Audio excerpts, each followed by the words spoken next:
Nous sommes le 21 février 2025 et dans cette vidéo nous allons analyser le Bitcoin, le TH et les différentes datas du jour. Comme d'habitude, si jamais vous n'êtes pas abonné à la chaîne, n'hésitez pas à le faire maintenant, ainsi que de lâcher un petit like, un commentaire et de partager la vidéo, ainsi que de rejoindre mon Telegram.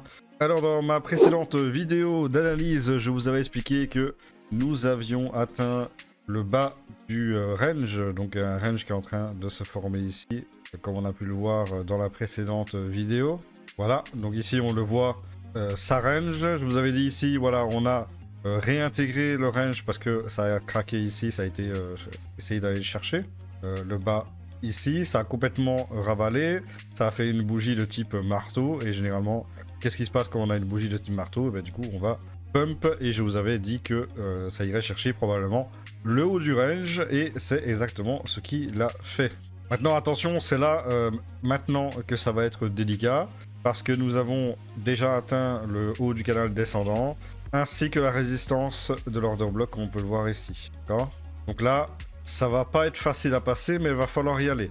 Alors je pense que cette fois-ci, on va y aller. Pourquoi? Parce qu'il y a 2-3 trucs qui me poussent à me dire que il y a moyen qu'on aille chercher les fameux 100 900 ici pour tester le fameux mur des 1300 BTC.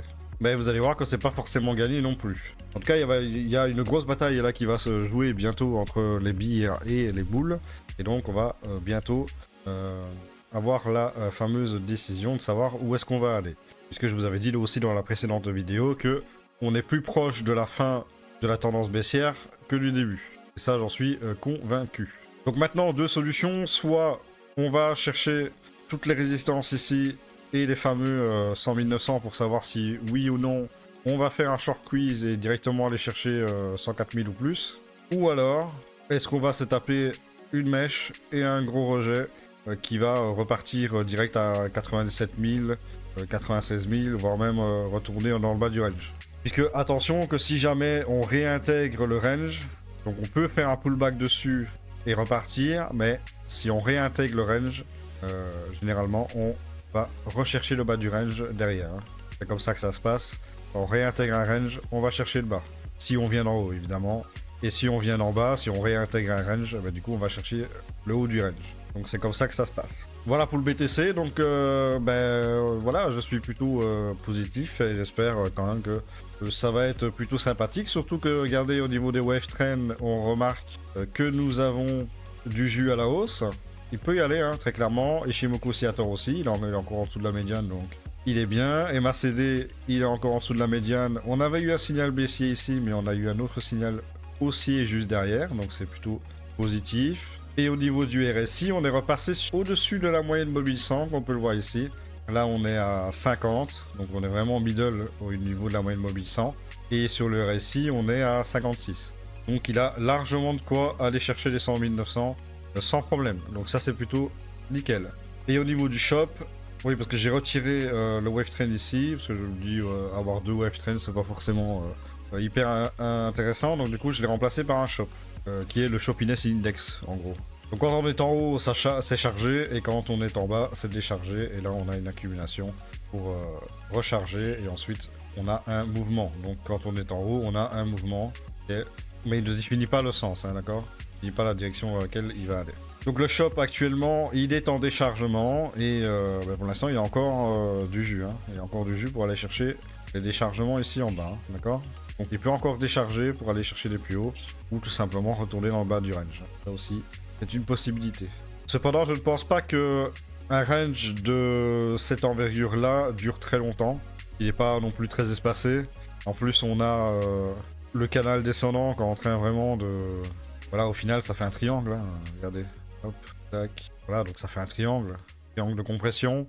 Alors oui, il peut très bien, effectivement, redescendre ici, et puis pump ici, et hop, et partir. Il peut le faire, hein.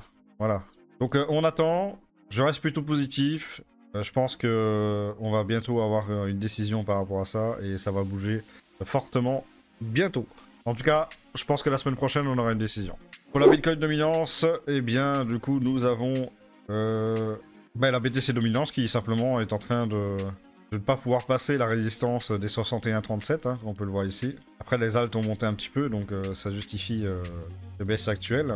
Ça fait du bien quand même que les alts se reprennent un petit peu, parce que, bon, c'est pas encore énorme, mais ça fait quand même du bien.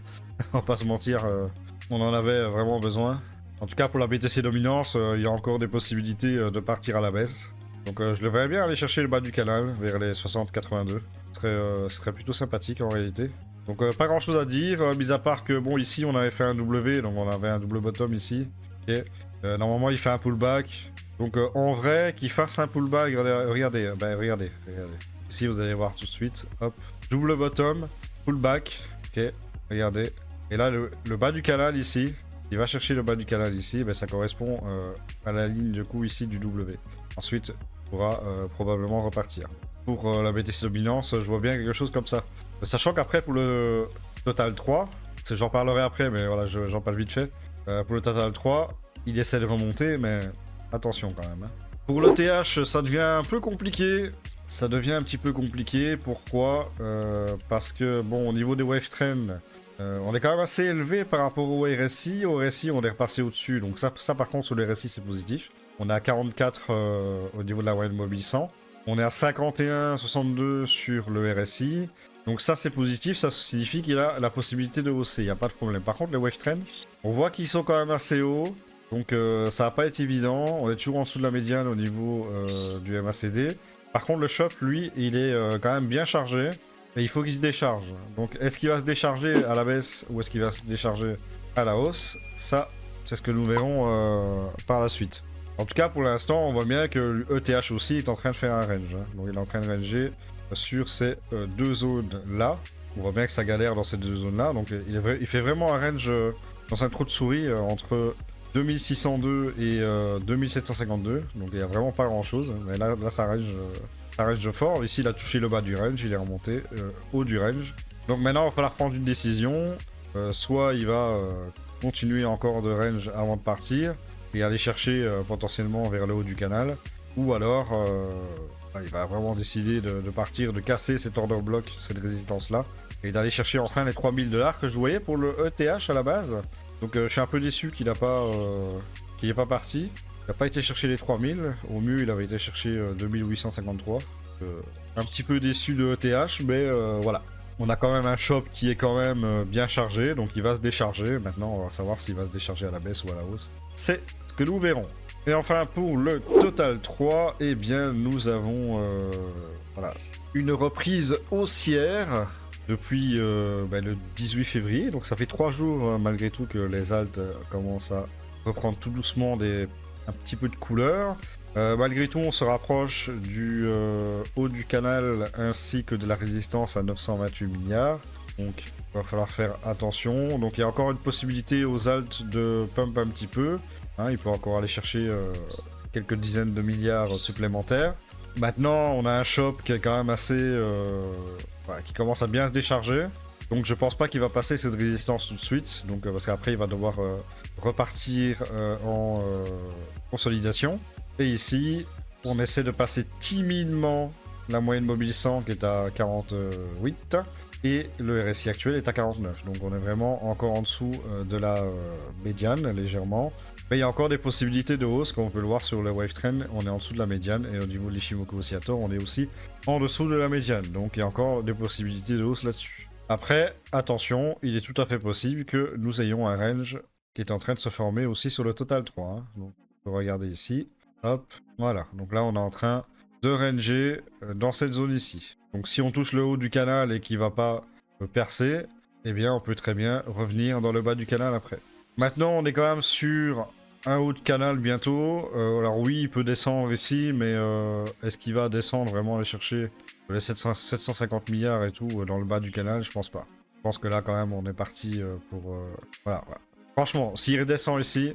Il va peut-être revenir ici vers les 854 milliards et après, je pense qu'il va partir très clairement. Donc oui, on n'est pas à l'abri d'un retournement vers le bas du range. Mais après, je pense que ce sera le dernier mouvement baissier avant de repartir à la hausse. Parce que, mine de rien, le temps passe et le bull market ne va pas durer ad vieternam.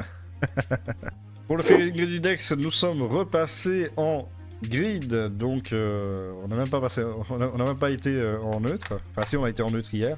Donc nous sommes à 55 actuellement, on a gagné 6 points par rapport à hier. Donc le sentiment de marché redevient positif et ça ben, c'est plutôt cool. Ça présage donc de bonnes choses pour la suite.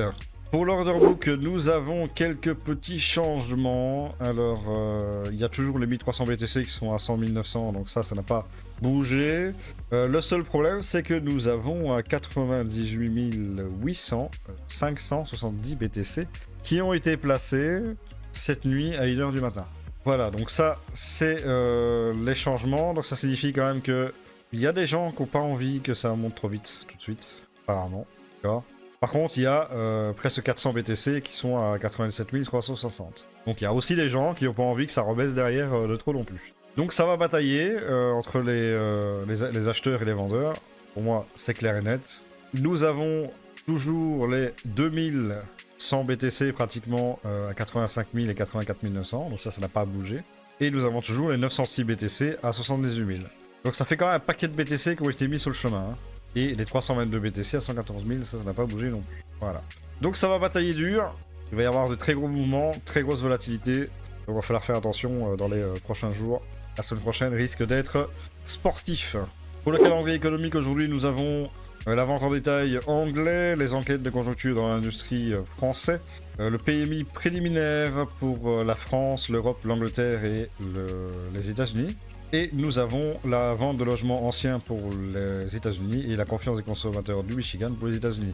Donc, mis à part les PMI préliminaires qui sont, on va dire, les plus importants des statistiques aujourd'hui, le reste n'est un peu que anecdotique. Et donc voilà pour l'Alcohol Season Index, eh bien voilà, on essaye de prendre une direction claire et nette. Donc je vous avais dit depuis un petit moment déjà qu'on allait d'abord aller chercher la Bitcoin Season pour ensuite remonter chercher l'Alcohol Season. Donc Bitcoin Season d'abord, Alcohol Season après.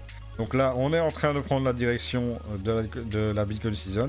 Donc ça, je vous l'avais prévenu que ça allait arriver. Donc là, on est à 35. On est descendu directement de 45 à 35. Maintenant, c'est pas dit que ça va aller chercher tout de suite la Bitcoin Season, mais en tout cas, ça en prend la direction. Donc là, on est clairement plus sur la médiane. On prend clairement une décision et on va chercher la Bitcoin Season.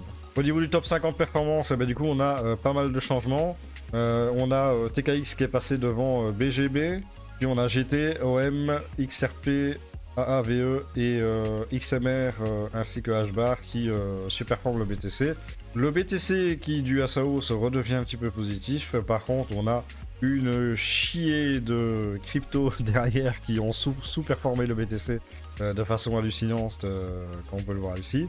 Avec des quasiment moins 60% de sous-performance, donc c'est vraiment, voilà, c'est catastrophique pour les alts. Pour moi, c'est positif parce que ça doit annoncer un retournement tôt ou tard. Je pense qu'à court terme, en tout cas, on va avoir un retournement, même si on peut encore se prendre une claque, hein, on peut encore se prendre une gifle, comme on a vu sur le Total 3, mais je pense qu'à un moment donné, ça va remonter. On va avoir de plus en plus de tokens qui vont aller plutôt vers la gauche du BTC que vers la droite. Voilà, du coup c'est tout ce que j'ai pour cette vidéo. Merci de l'avoir regardé. N'hésitez pas donc à liker la vidéo, vous abonner si c'est pas encore fait. Si la vidéo vous a plu, eh bien abonnez-vous, rejoignez mon Telegram communautaire. Et pour nous, on se retrouve pour une nouvelle vidéo. À la prochaine. Ciao!